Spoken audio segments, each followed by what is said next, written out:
to review the alignment of data in a cell, I've opened up Eat Cake Sales Forecast number 2. If you take a look at the top up here. I've already opened it up, and I just want you to do the same if you'd like to follow along. The reason I've done this is this particular spreadsheet now has a little bit larger area here in row number 2 to show you how the alignment is so easily done and to just make it pop for you a little bit more.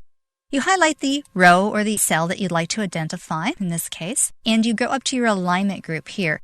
Right now, if you take a look at the buttons that are highlighted in the alignment group, I am aligning this to be in the center of this particular cell or middle aligned, as well as in the center of the cells. If I'd like to change any of that alignment, I simply click on a button. So let's see if I'd like to place it at the top of the cell. What does that do? So I click on the top and it pops the information right up to the top. If I click on the bottom alignment, it moves it right down to the bottom of the cell. Let's bring it back to the middle. The alignment area here will move the text either to the right, middle, or left of the screen. So if I click on the first button, it moves over to the left. If I click it over to the far right column, it moves it justified to the right.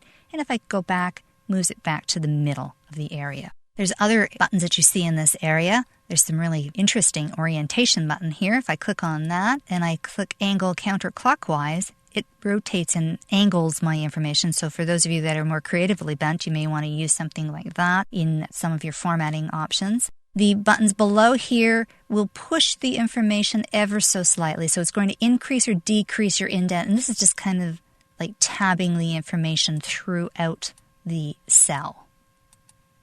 Let me just move it back to the center again.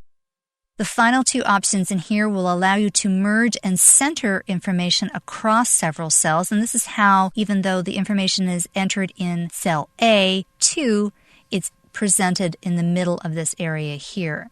And that's just by merge and centering across the cells. To see how that's done, I'm simply going to remove that option. And it puts the information back in cell A2 where I input it. I select A2.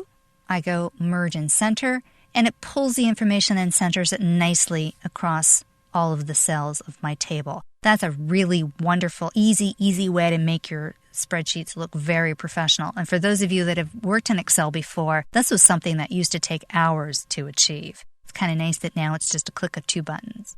This particular cell up here allows you to wrap text. And you'll see an example in the pop-up window that comes up that allows you to make all your content visible, and it automatically increases the width of the row so that the information is there. And again, this is something that's very, very easy to do, especially if you have combinations of data in your spreadsheet so that you'd like to just show the information that's included in every cell.